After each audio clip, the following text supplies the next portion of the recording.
이 불붙는 떨기나무, 그러나 타지 않는 이 떨기나무를 통해서 우리가 함께 교훈을 받고자 합니다.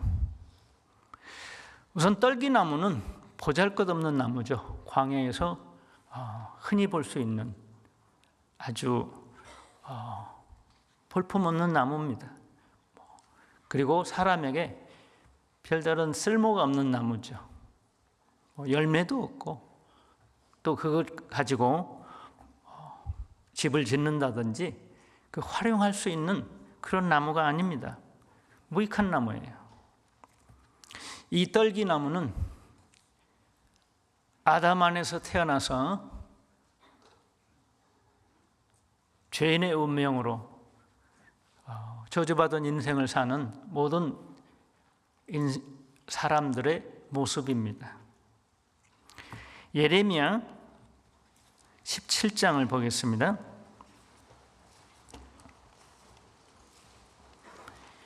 구약성경 예레미야 17장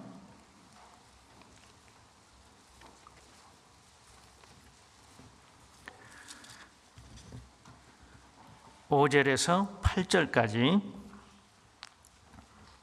예레미야 17장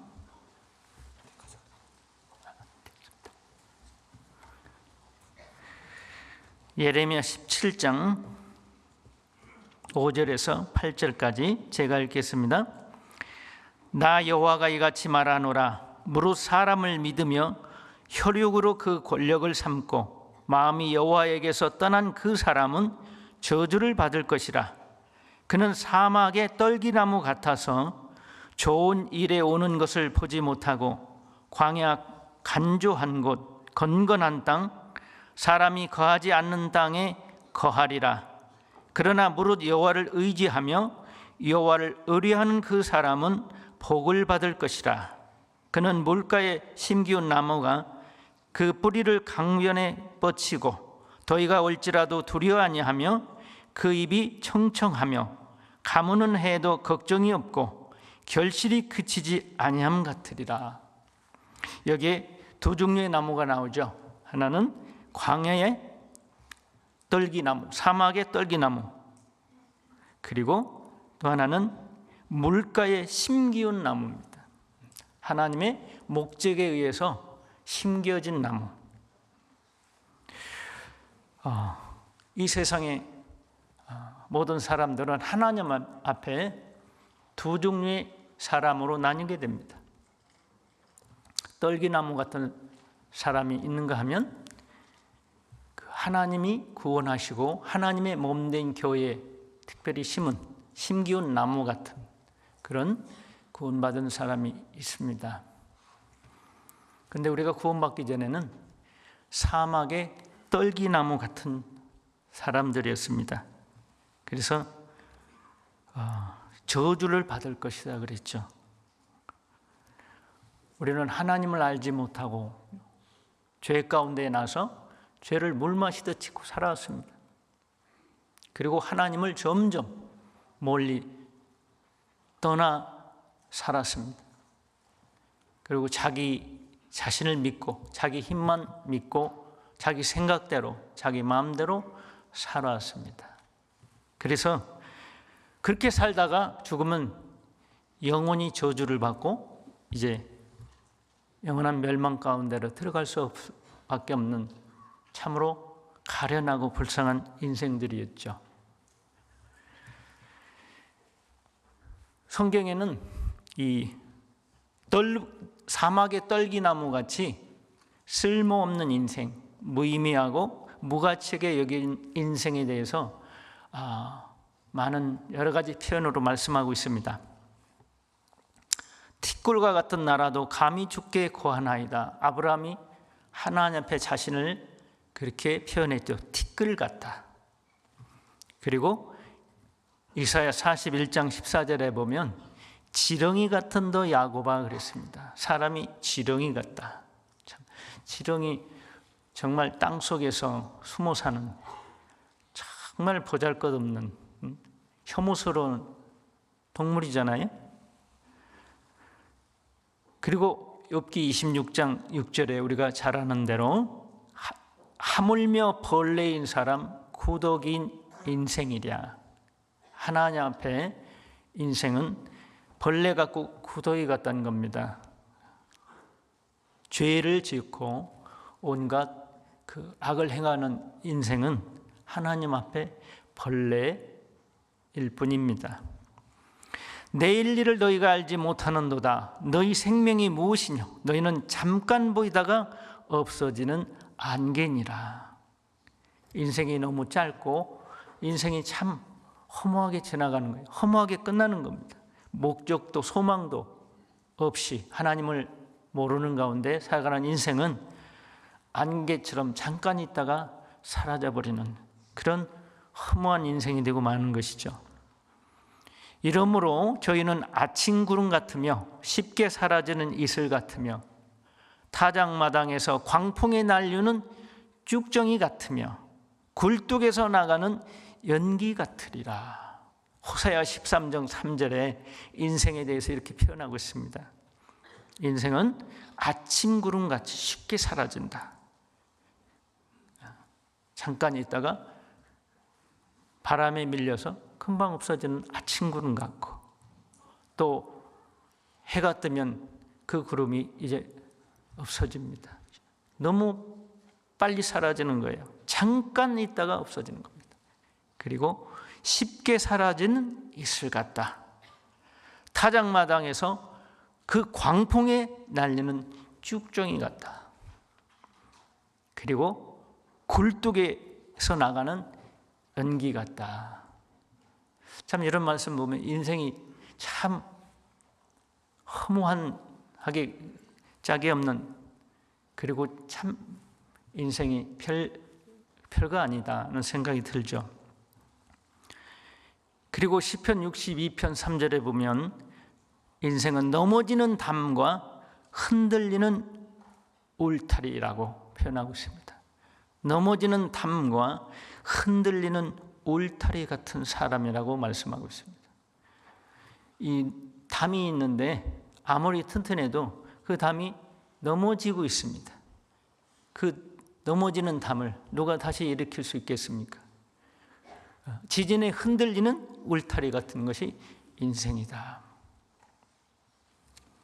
지진 한 번 일어나면, 강한 지진을 흔들면 다 무너지죠. 인생은 하나님 앞에 거반 넘어진 담과 같습니다. 참으로 연약하고 보잘것없는 인생을 성경이 이렇게 표현하고 있습니다. 욥기 4장 19절에서는 하루살이에게라도 눌려 죽을 자라고 말씀하고 있습니다. 하루살이한테도 눌려 죽는다. 인생에 뭐 자랑할 게 있고 뭐 자기가 강한 사람처럼 그렇게 교만하게 할 것이 뭐가 있습니까? 하루살이한테도 눌려 죽는 인생인데, 조그만 바이러스 하나에 쓰러지고 죽어가는 게 인생이잖아요. 풀과 같은 인생, 상한 갈대, 꺼져가는 등불의 심지와 같은 불쌍하고 가련한 인생이 아닌가, 그런 생각을 해봅니다. 이 떨기나무같이 연약하고 보잘것없는 인생, 우리는 그런 인생을 살았었습니다. 그런데 이 떨기나무에 하나님께서 임하십니다. 하나님께서 붙드십니다. 이런 정말 가련하고 불쌍하고 허무한, 그리고 연약하기 그지없는 그런 저희들이었는데 하나님께서 우리를 긍휼을 베풀어 주셨습니다. 그래서 그 떨기나무가 이제 하나님의 그 불꽃으로 타오릅니다. 그런데 그 나무가 타지는 않습니다. 타서 없어지지 않습니다. 멸망하지 않습니다. 하나님이 지키십니다. 그리스도인은 불붙은 떨기나무라고 할 수 있습니다. 하나님의 불이 임하면, 하나님은 소멸하는 불이라 그러잖아요. 근데 하나님의 이 복음을 배척하고 끝까지 불순종한 사람, 하나님의 은혜를 거절한 사람은 그 하나님의 불에 소멸되고 영원한 지옥불에 들어가죠. 그러나 하나님께서 은혜를 베푸시고 긍휼을 베풀어서 구원해 주신 우리는 비록 연약하고 볼품없는 사막의 떨기나무 같은 존재이지만 하나님께서 우리를 붙드시고 하나님께서 우리를 축복하시고 하나님께서 우리를 사용하시면 우리는 하나님 앞에 유익한 자가 됩니다. 하나님의 능력을 나타내고 하나님의 뜻을 행하고 하나님께 영광과 찬송을 돌릴 수 있는 복된 인생으로 바뀌었습니다.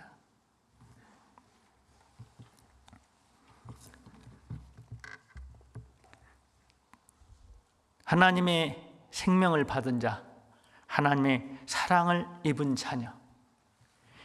비록 다른 사람들처럼 약한 존재지만 여전히 연약한 육신을 가지고 있지만 하나님의 보호와 인도를 받는 사람, 하나님의 특별한 사랑을 입은 사람, 그것이 그리스도인입니다. 저와 여러분입니다.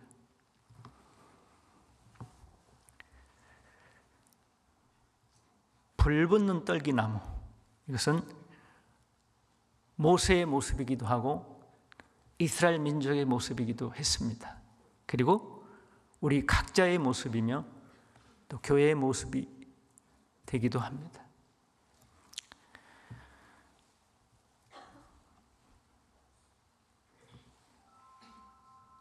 에베소서 2장 보겠습니다.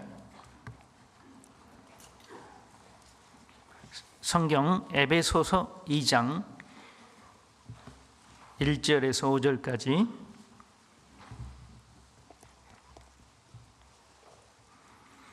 에베소서 2장 1절에서 5절까지 제가 읽겠습니다. 너희의 허물과 죄로 죽었던 너희를 살리셨도다.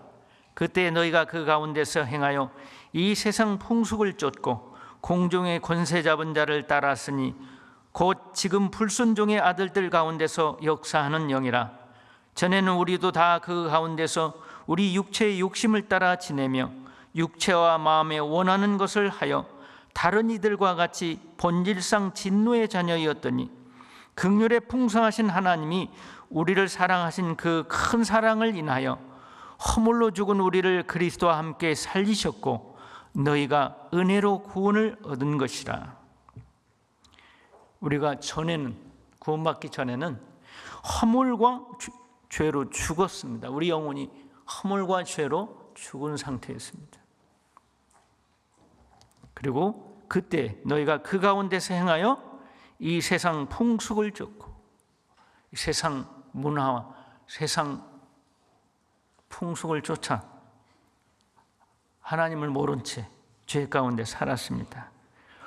허무하고 헛된 것을 추구하며 살았습니다. 공중의 권세 잡은 자 마귀를 따라서 마귀가 좋아하는 일만 했었습니다. 전에는 우리도 다 그 가운데서 우리 육체의 욕심을 따라 지내며 육체와 마음에 원하는 것을 하여 다른 이들과 같이 본질상 진노의 자녀였더니 전에는 우리의 욕심을 따라 지내며 육체와 마음에 원하는 것을 하여 우리 마음대로 살았고 이 세상에 썩어지고 없어지고 허무한 것들, 정말 아무것도 아닌 것을, 그것이 전부인 것처럼 돈과 물질과 그리고 이 세상 육신의 쾌락을 위해서 죄 짓는 그 죄를 즐기며 살았습니다. 그리고 그 결과가 무엇인지도 알지 못하고 참으로 가련하고 불쌍한 인생을 살았던 저희들입니다. 그런데 4절에 보면 긍휼에 풍성하신 하나님이 우리를 사랑하신 그 큰 사랑을 인하여 허물로 죽은 우리를 그리스도와 함께 살리셨고 너희가 은혜로 구원을 얻은 것이라. 우리가 은혜로 구원을 받았습니다. 그리스도를 통해서 하나님은 우리에게 값없이 은혜를 베푸셨고 우리를 구원해 주셨습니다.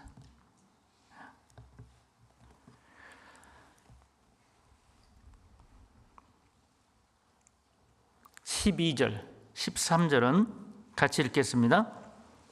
그때 너희는 그리스도 밖에 있었고 이스라엘 나라 밖의 사람이라 약속의 언약들에 대하여 외인이요 세상에서 소망이 없고 하나님도 없는 자이더니 이제는 전에 멀리 있던 너희가 그리스도 예수 안에서 그리스도의 피로 가까워졌느니라.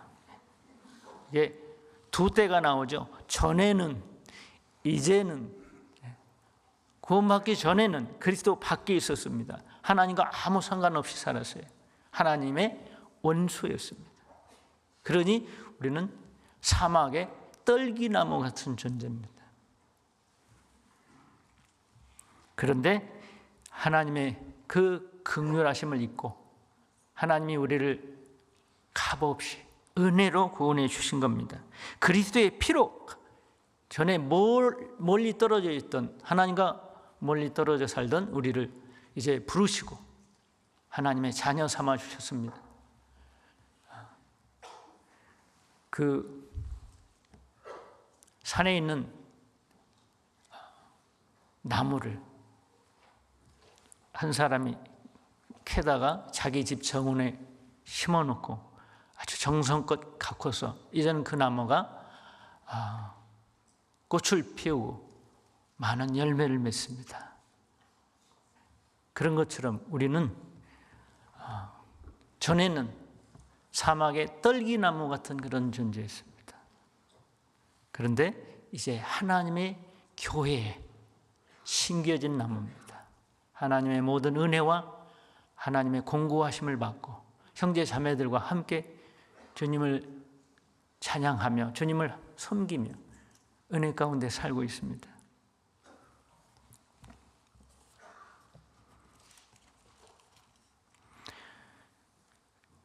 구약 율법에 보면 이스라엘 백성들이 고의가 아닌 실수로 다른 사람을 죽였을 때, 오살했을 때, 이를테면 친구하고 아니면 이웃하고 같이 나무하러 갔는데 도끼로 나무를 찍다가 그 도끼가 자루에서 빠져나가서 그 앞에 있는 사람을 살인하게 됐습니다. 그 도끼에 맞아서 죽었습니다. 그런 경우에는 고의가 아니죠. 실수로, 사고로 누가 죽게 됐습니다. 그런 사람들 위해서 도피성을 만들어 놨죠. 그래서 그 사람들이 그 도피성으로 가서 피하면 삽니다. 예수님은 우리의 도피성이 되어 주신 거죠. 우리는 오살한 사람처럼 태어날 때부터 우리 의지와 상관없이 죄인으로 태어났습니다. 그리고 만물보다 거짓되고 부패한 본성을 가지고 죄를 물마시듯 짓고 살아왔습니다. 그리고 이 죄의 본성에 따라서 죄를 계속해서 짓는 겁니다. 그런데 우리가 그리스도를 믿고 그 안에 들어올 때 주님은 우리에게 영원한 도피성이 되어 주셨습니다. 그리스도 안에서 우리는 이제 새로운 삶을 살게 됐습니다. 그리스도 안에서 새로운 피조물이 됐습니다. 얼마나 큰 축복입니까? 우리는 사막에 있는 볼품없는 떨기나무가 하나님의 그 불꽃에 휩싸여서 타지 않고 그 하나님의 음성이 들리고 하나님의 그 영광을 보는 모세를 상상할 수 있습니다. 그 떨기나무는 모세 자신의 모습이었고 또 구원받은 우리 각자의 모습입니다.